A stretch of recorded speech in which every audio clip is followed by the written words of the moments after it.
Talk Radio. Our goal is simple: to explore evolving ideas one conversation at a time. So, stay with us as right now we present. Welcome to the show, everybody. We have got a tremendous author to talk to today. She is a worldwide person of note because she's been all over the world. She started off in Afghanistan. Right about the time she was a child, right about the time the Russians were there, and she's got some incredible stories about that, and also her migration to Canada and what she's been doing since. Her poems. She's got a book out. The name of the book is A Quest for Identity. We're going to talk about that, and I'm going to try your first name, and then you can give us the last couple of Parastu. Perfect. Perfect. Parastu. Beautiful.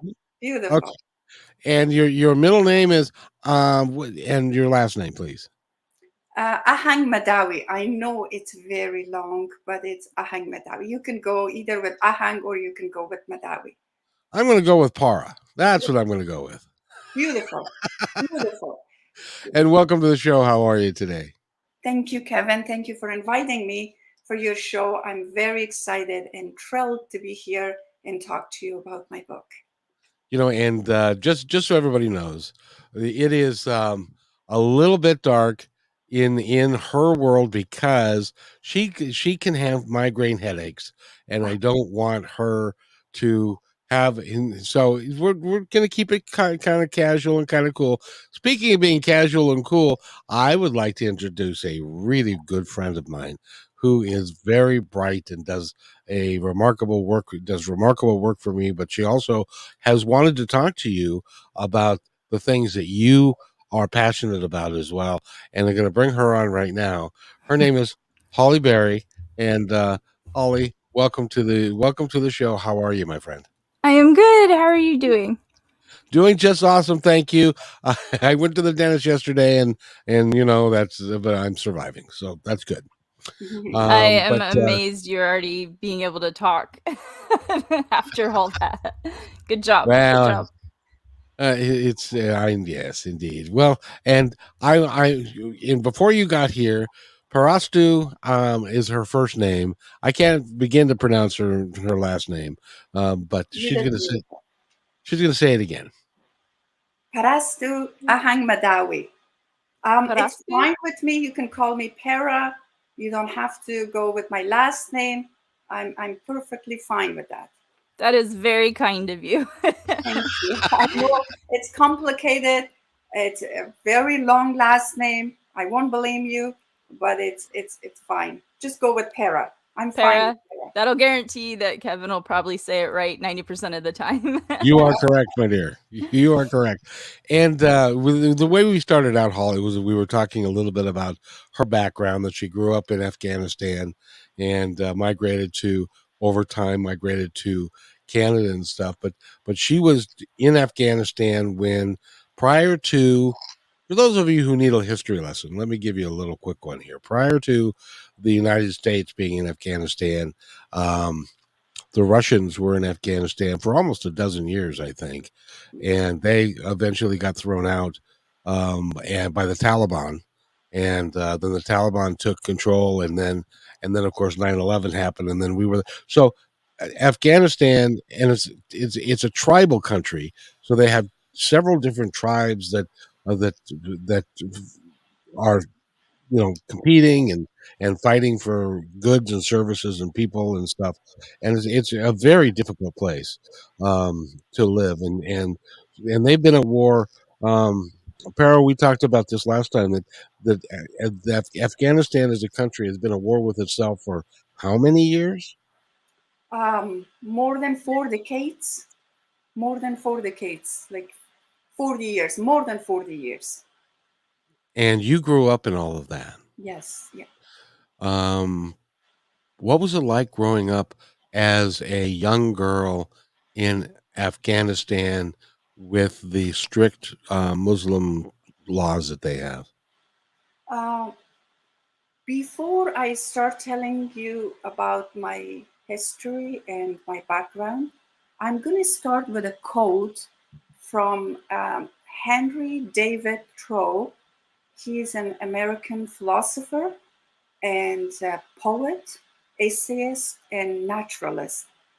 That it resonates with me so much, and that later on it will kind of connect with what I'm going to say. But I'm going to just mention this quote and then I'll continue.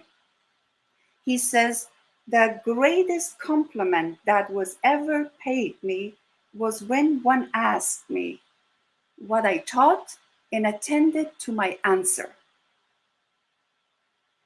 And I will get back to that, like why this resonates with me. I was born in Kabul, Afghanistan. I was 9 years old, 9 years old, when the war between communist government and Mujahideen started. And it was a totalitarian regime by communist government in Afghanistan.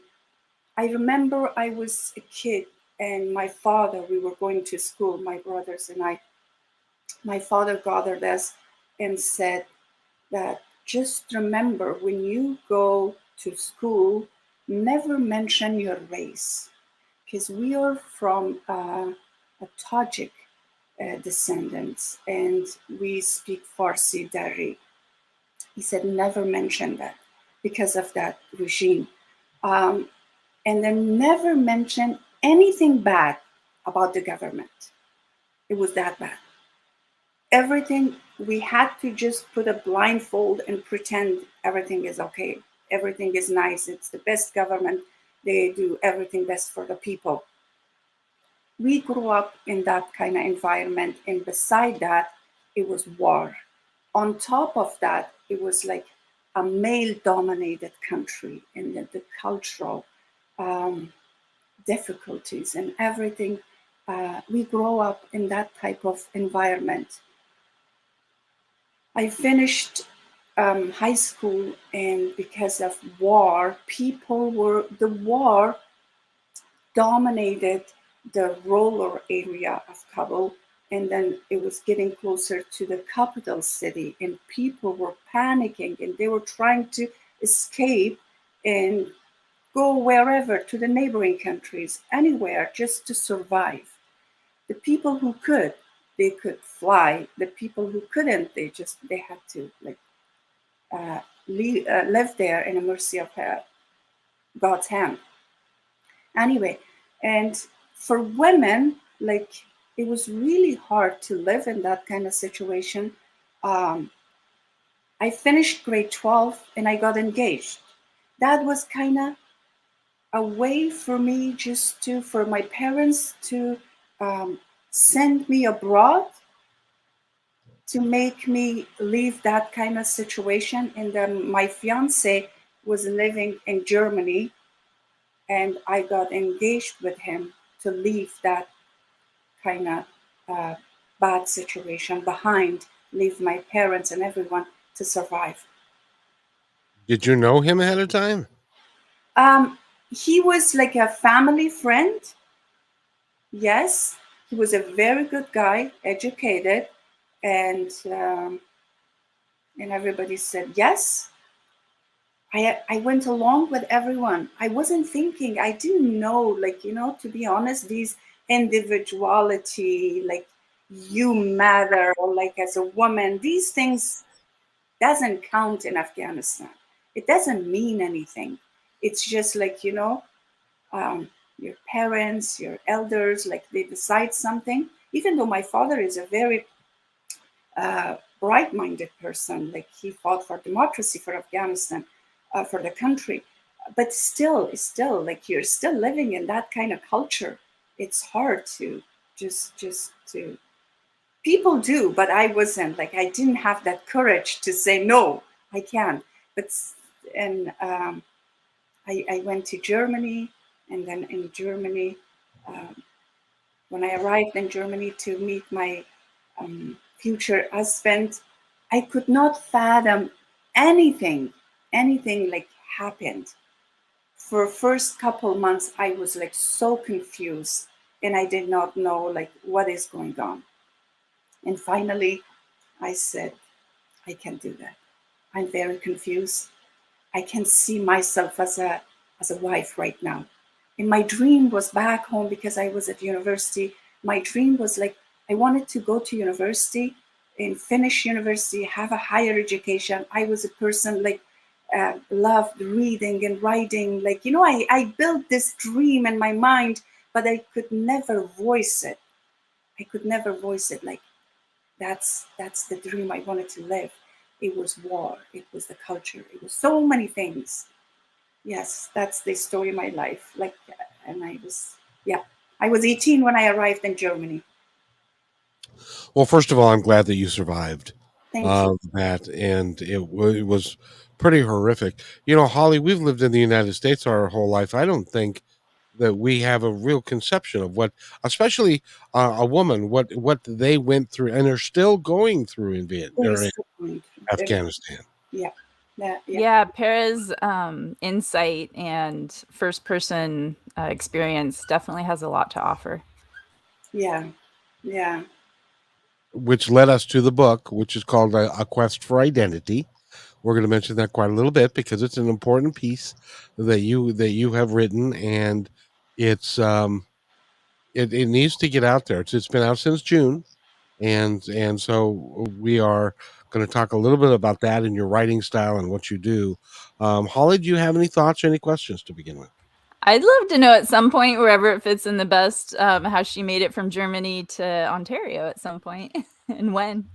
Yeah, that's a good question. Like, when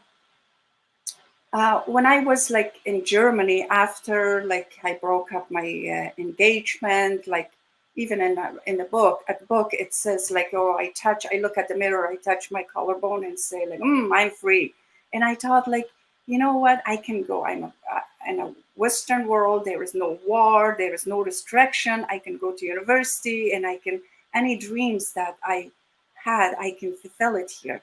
Um, but that wasn't the case because it's not that easy. It was a different, I was a refugee, and I did not even know like where to begin, where to go to school. At that time, I was 19 years old, and it wasn't that easy. First of all, like to end up your engagement, I had to deal with that, and just to like in a strange land, just to get up and start everything.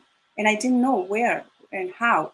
And my youngest brother, when he arrived, he was 14 years old. That's another story. Like my parents sent him overseas to survive war. And my oldest brother, he went to Germany 5 years before us, and I met him after 5 years. When my youngest brother came to Germany, he went right. He started school right away, and he went to school. And one of his teacher, she asked him that if he has any other siblings, and he says, yes, I have a sister. And she says, okay, then how come your sister is not coming to school? Is it something going on like because of like gender fondness in Afghanistan? Women are not allowed to go to school. Is that the case? And he says, no, my sister is 19 years old. That's why like we don't know if he's allowed to. And he's a refugee to go to school. And she's like, send her. Just tell her to come tomorrow and meet with me. And this is how it started. Like I went and met, oh, beautiful, amazing person. And then she led the way and then took my hand and introduced me to a school principal, and I went to school there. But then again, after 2 years, my landed immigrant application got denied, and I hit bottom, rock bottom, and it started again. And I didn't know what to do. And I met my husband, and he was in Canada. We got married, and I moved to Canada. That's the story. That's a great story. You've been all over the place, and you've done all over the place. And you've done really, really well. Now, I'm assuming since your dad was able to send his children overseas, that in his country he was a man of means, and he did well in Afghanistan. Is that so? Yes, my father sent us away. He fought for democracy for Afghanistan. He was in a democratic party, and he wanted democracy for Afghanistan. And he believed that democracy will prevail one day in Afghanistan, and his children will return. And that's why he didn't want to leave the homeland. He sent us abroad in a state home. And that's another story that I went, when I came to Canada, I got pregnant and I gave birth to my son, and my son was 9 months old. In the situation in Afghanistan, it got worse, and my parents had to flee to Pakistan. And I flew to Pakistan and I said, Dad, please accept the reality that this country will never get better, and please leave that country and come to Canada. And he did. I was just gonna ask, did he go? Yes, yeah. And my husband and I, we sponsored them, my mom and my father, my father and my mom, and then they came to Canada. Yeah. Well, there it was so fortunate that he was a man of means and could do all of that. There are so many people in Afghanistan that are poor and don't have the ability to get out. The fortunate people could fly out of the country, but it's like that's my heart breaks for all those poor people, like had to live in that kind of situation and still living. Yeah. So let's talk about your writing. And Holly, I got to ask Holly because I'd never heard this term before. Holly? Are you familiar with the term prose poems? I am. Yeah, I've taken some poetry classes. That would probably help if I did that, but I haven't. So from your frame of reference, what is that? Yeah, there's different styles. Some styles of poems will rhyme. Some styles of poems are free verse. Prose is another style of poem. And I was actually curious if Para would be willing to read any of them for us today. That's nice. Yeah. Yeah, I can do that if I can find one. Yeah, take your time. No rush. We got lots of time. Yeah, there's on her website, there's a whole tab. It is on for my her prose website. poems. Yes, I can go. It's easier to find it on my website. There is one that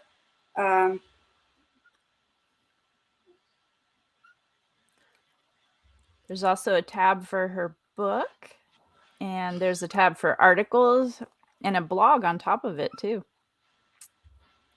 I have been so busy, like I didn't get a chance to post on my blog, like it's back of my mind.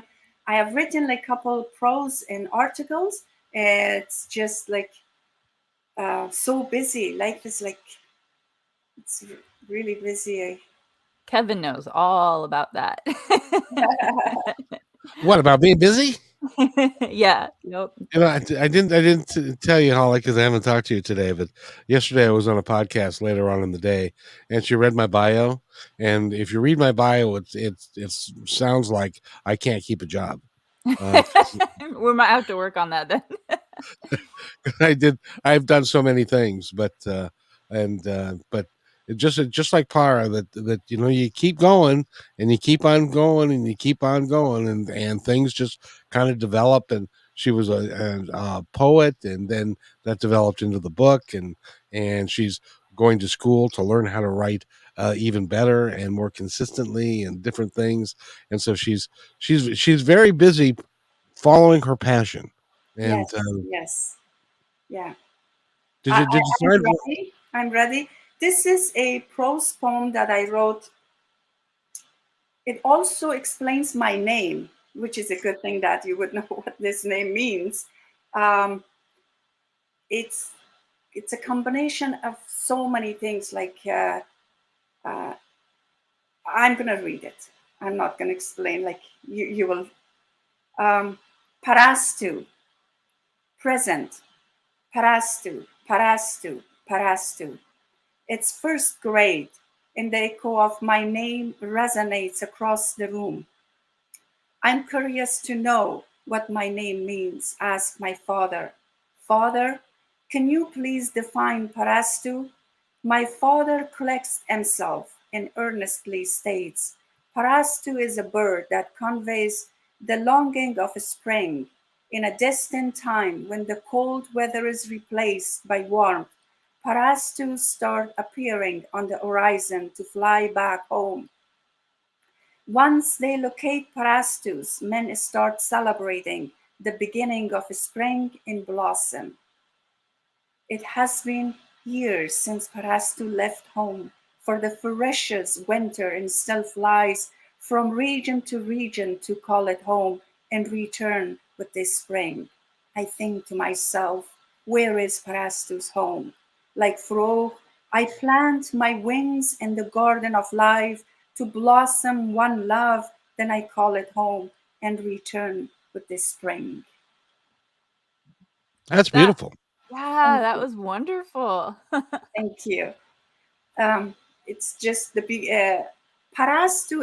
It's a bird. It means a bird. And then in ancient day, people when parastus when they located parastu on the skies, they knew that spring is coming. That's the meaning of my name. I like that a lot better than groundhogs. I was just going to bring up Groundhog Day because in our country we've got this thing where this little rat. What is he? Is he?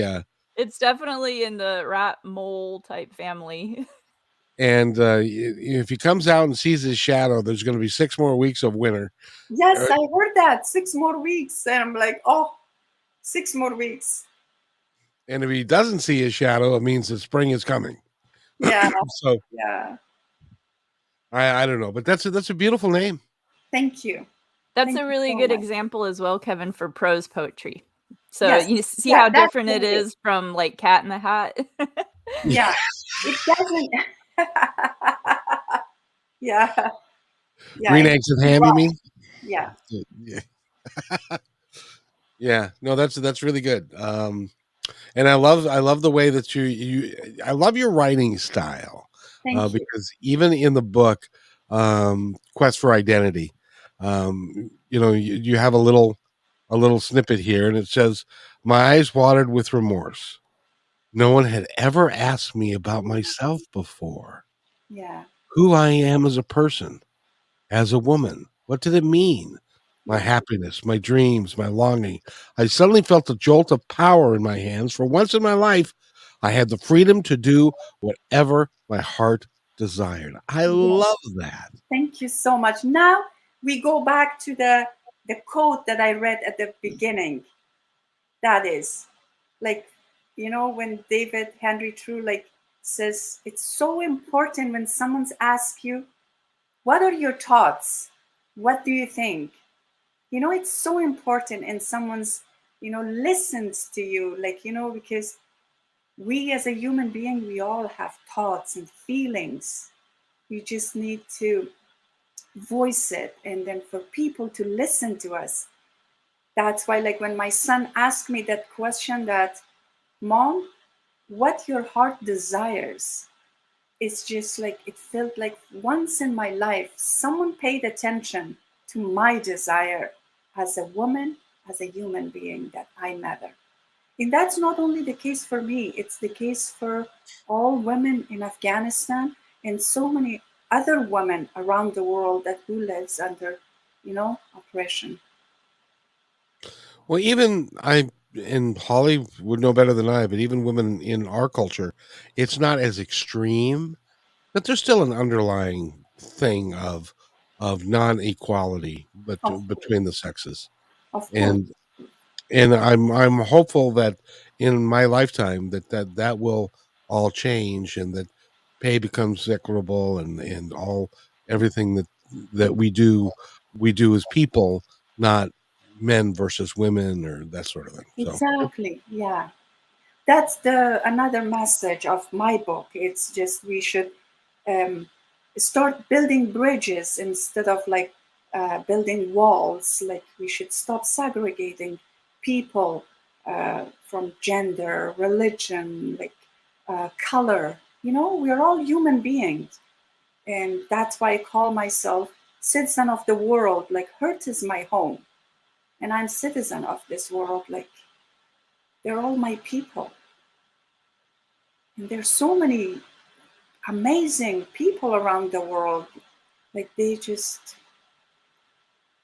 not even, we are not even related by blood, but they just stand up and help you, take your hand and help you. That's the chain of love. We should encourage that, introduce that more and more and more. The world is beautiful. The world is, life is beautiful. Yeah. There was a really nice quote you had on your website, and it was, "Science moves us forward in life, while art binds us together on Earth." Yes, yes, Yeah. I did. I wrote that 2 years ago. We went to France and Italy, and in Italy we went and saw that Michelangelo's statue, and there were so many people around that statue. That's, I wrote that, you know, art binds us together. Yeah. Is that the Statue of David? Yes, yeah, Statue of David. Yeah. Well, you know, there are a lot of people that just go there to look at David. I think I don't know. It's an amazing. Do you know how that came to be? The story goes that he had this hunk of marble that was twisted in the middle, and so it was considered useless. Okay. They couldn't use it for anything because it had this unique feature in basically in the middle of it. So he created the statue David, where his torso was moved a little bit in, and so it fit perfectly. So rather than something that is worthless and useless, it became a piece of art that is valued around the world by everybody. And that's, I think that's a good way to look at how we are. That's true. We are valued. We can be and should be, in my opinion, valued by everybody. Yes, that's so true. That's so true. Yes. So if someone was to play you and you put your life into a movie, who would you pick to play you in that? I don't want it to, because she is a very, I really like her work. And when I was in Germany, that was the first movie I watched, and I really like her. It's Julia Roberts. And I even laughed at, that's amazing how you asked me that question. I laughed with my son about that. And I'm like, if one day they pick my book and say, we are going to make a movie about this, I would love Julia Roberts to play that. It's a little bit too much just, but I was in Germany when we watched that Pretty Woman. I watched it 3 times. Yeah, because she's amazing. Uh, and I just laughed with my son. I said, like, one day. She really is amazing, and she would be perfect for your character as well. Thank you. Oh, thank you so much. And great question, Holly. You know, that was a great question, and I thought about it. It's so funny. Thank you. so it's that brings up a whole different conversation, but we'll have that later, Holly, right?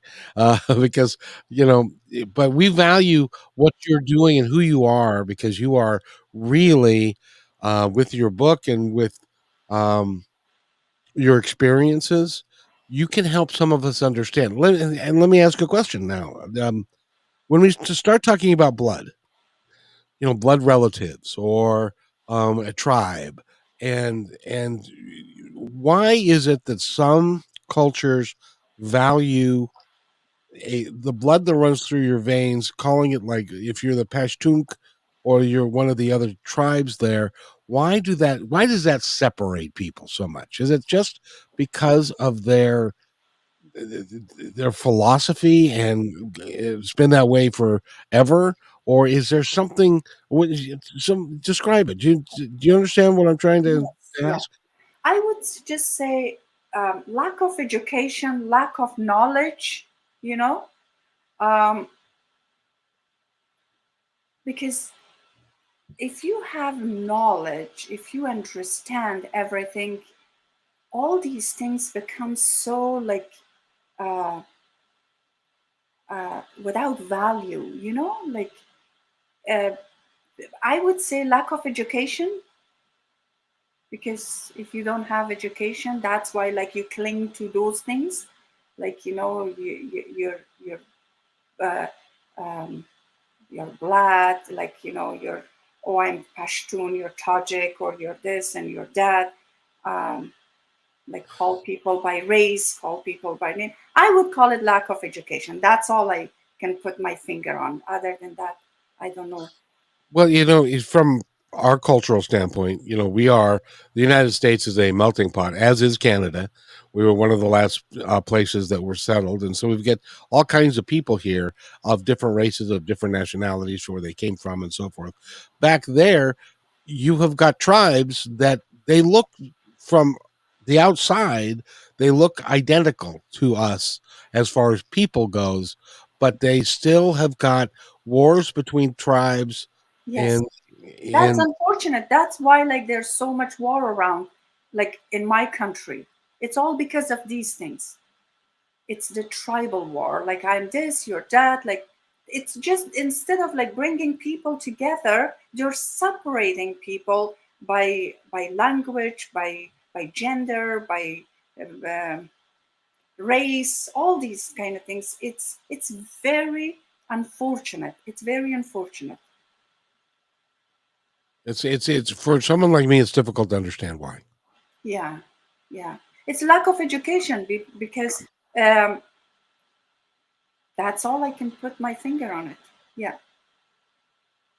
Well, and over the course of time, I'm sure you've seen bombings and you've seen people hurt and that sort of thing in Afghanistan.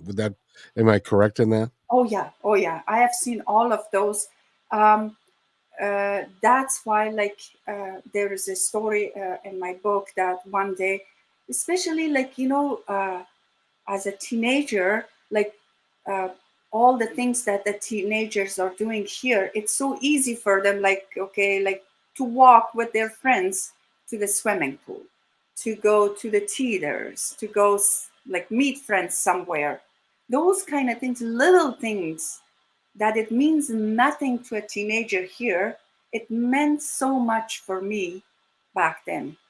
um, there is also an anecdote in my book that um, we finished, my cousin and I, we finished grade 11 and we wanted to celebrate the end of the year. And we asked, even like we are like grade 11 and we are adolescents, we can go. But because of the situation, we cannot even go alone to a theater. We asked um, my aunt if she could take us to the theater to celebrate end of the year, and she agrees. First of all, she doesn't want to go because she knows the situation is really bad. Then we push her, like say like please, and then she takes us to the theater. We go to the theater. When we entered the theater, literally there was no woman.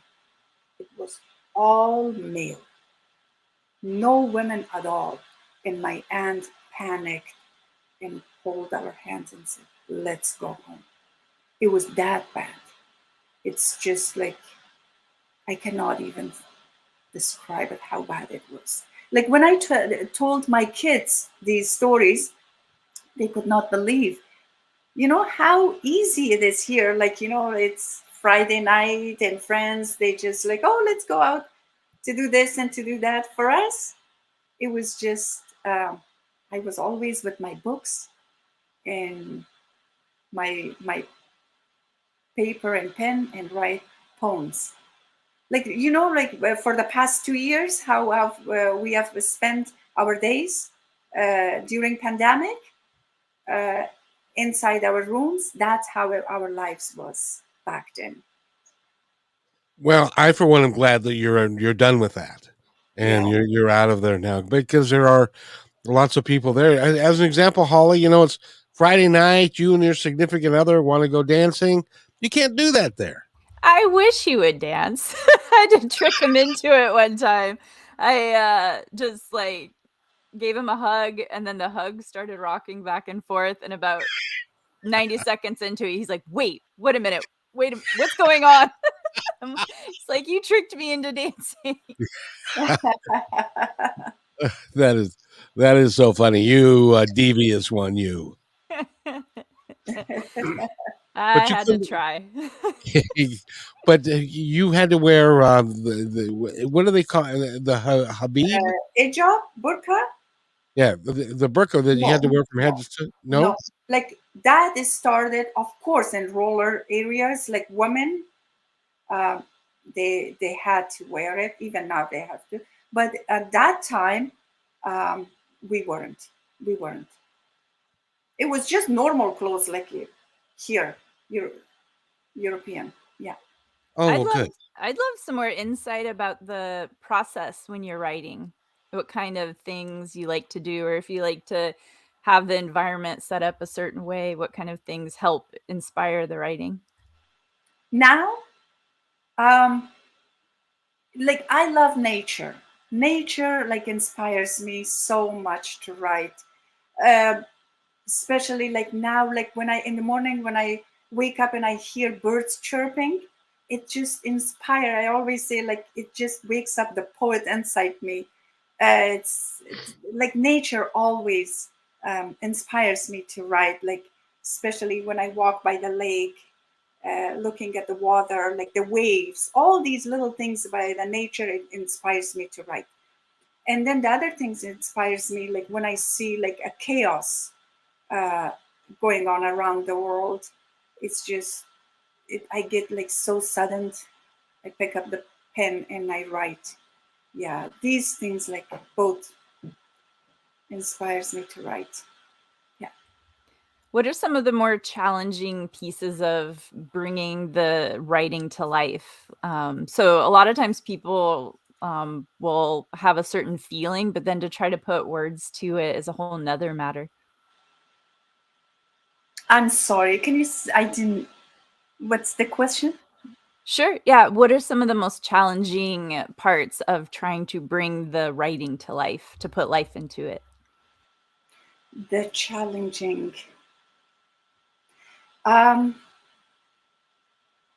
With my, can I give an example about my book? Yeah. Okay. This was like, it was so challenging because when my son said, "Mom, you love writing. Why don't you start write a book?" And it just gave me to think, gave me an idea to think back about all the people that came across my way and helped me and shaped me who I am right now as a person. And I sat down and thought about that. This is actually how the story started with Frau Voss, my teacher back home. And I said, okay, like I'm gonna write about her, like what an amazing human being she is, like, you know, like just to ask her student, like, do you have a sibling? And it's a woman, bring her. I just wanted to write about her. And then I start writing and writing, and it was only 20,000 words. That's true story. Only 20,000 words. And at that time, I was taking online classes, creative writing classes. In one of my teacher, she asked me, she also praised me on my style of writing. She said, like, I like your style of writing. And I kind of opened up and I said, I am writing about, I have a project and I'm writing about my story and this is, and she's, oh, okay, I'm going to give you my email. If you want someone to look over your writings, here is my email, send me over. I got excited and I sent the 20,000 words that I wrote, I sent it to her. She read it and she sent it back. She said, Parastu, if you want to write a book, 20,000 words, it's not a book. It's a novella. You have to start writing more. And this is how it started. I'm like, okay, what else should I write? I just wrote about her. That's all I wanted to write about her. Nothing else, not about my life. I just wanted to write about her. And she's like, no, you should write about yourself. That's very important. You have to write about your culture, your story from home, and then Germany, and then Canada. This is like the challenge that I faced. It was that time. And then she said, like, go from Afghanistan, Germany, and then Canada. And I kind of said, like, I'm going to go with your idea, but I'm not going to go a linear way. I'm going to go non-linear way with the flashback and flash forward. She said, okay, you can do that, but you have to write more. Yeah, that was the challenge. Honestly, it was a big challenge. I thought like, okay, 20,000, I'm going to write about her. It's going to be done. She said, no, you have to write more. So how many words did it end up being? It went to, because it got edited 4 times, it went to 70,000 words and then went back to 60,000 and 70 and then 60. It just fluctuated back and forth. Yeah. Holly, I apologize. I interrupted you. Oh, yeah. No worries at all. I was just curious, that first teacher that asked your brother to bring his sister to school, if you could talk to her today, like what would you want to tell her if she was here with us today? Oh, she is, I call her my mother. She's my mother. I send when my book, that's why, like, the reason I rushed for that book to be published, I just wanted to, when she's still, because she is not feeling well, she's ill. I just wanted the book, to present the book to her while she is here. If she was here, I would say, thank you so much. You taught me the chain of love, and I'm going to pass on. I'm going to continue with that one. And I'm going to pass on your message to the next generation. That's beautiful. So, by the way, we've been talking to Parastu, and a bunch of other words. That I can't say. And by a bunch of other words, he means her beautiful long name. Yes, her beautiful long name. And I want to talk about your website, which is a bunch of letters.com. So could you tell me, could you please describe your website, which is, and people can go there and find out all about you. They can order your book. They can do all kinds of stuff, and they can read your poetry. What's your website again? It's www.parastuahangmehdawi.com. And my books are on Amazon worldwide, and it's on Barnes and Noble, Indigo. And I have, in 2 weeks, I have a book signing event at Indigo, downtown Toronto, Eaton Center. If anyone in Toronto is listening to the show, I would be delighted to meet you there. And you spell Parastu Parastu. Yes. And Holly, we were talking before the show and before you got on that she is a writer by trade. She is learning and wants to be a much better writer. Social media and those sorts of things do not really. She doesn't do a whole lot of those things, And so we talked about the fact that we have a production company and that we can help her do a few things. And she's interested in that. One of the things that I would highly suggest you look at is I want your book to do extraordinarily well, and have someone look up the domain name A Quest for Identity and see if that comes up. And if you have that ability to get that, it's like $25 or $15 or whatever it is, that would, and then put everything about your book in there. That would be a great way to get the word out to those people who have no shot at pronouncing or writing or your last name. you mean all the people like you? All the people like me that there isn't a chance in heck that I'm going to be able to sound it out and to get it to the right place. So that's just a thought of it. And to help support that as well, if you're interested in our giveaways, we actually do giveaways where we can help with social media clips and cards and videos, or personalized interviews where it's all about you. You can give us the questions even that you'd like us to ask, and we give those away monthly. If you go to our website, and this is for everyone listening as well, it's equal opportunity here.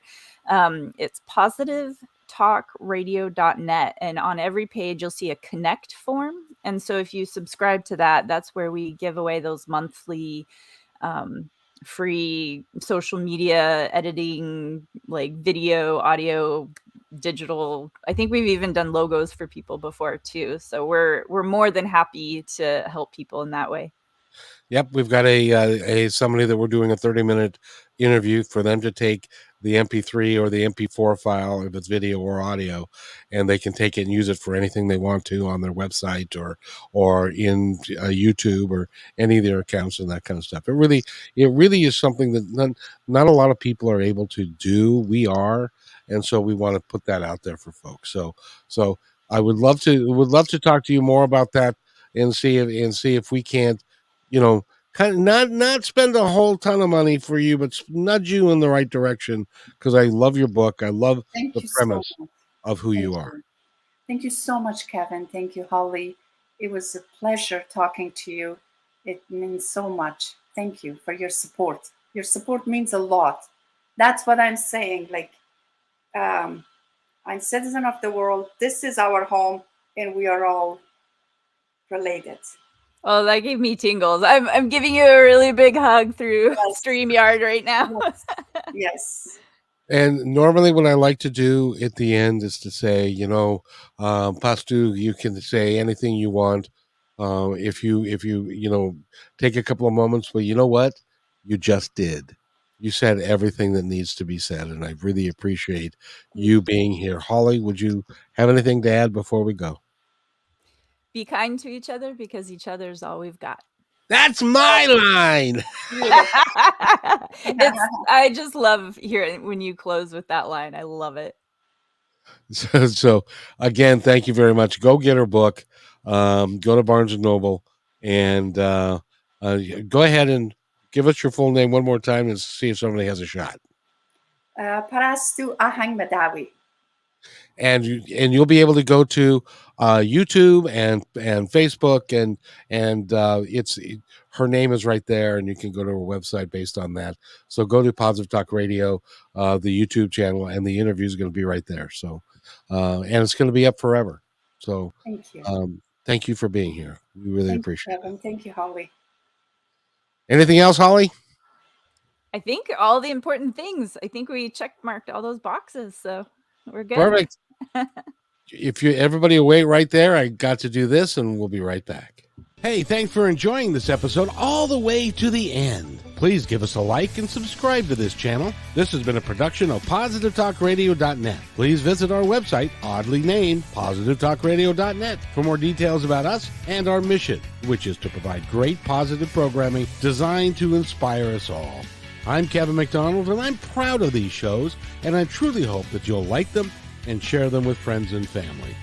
So on behalf of our entire team, remember, be kind to one another, because each other's all we got.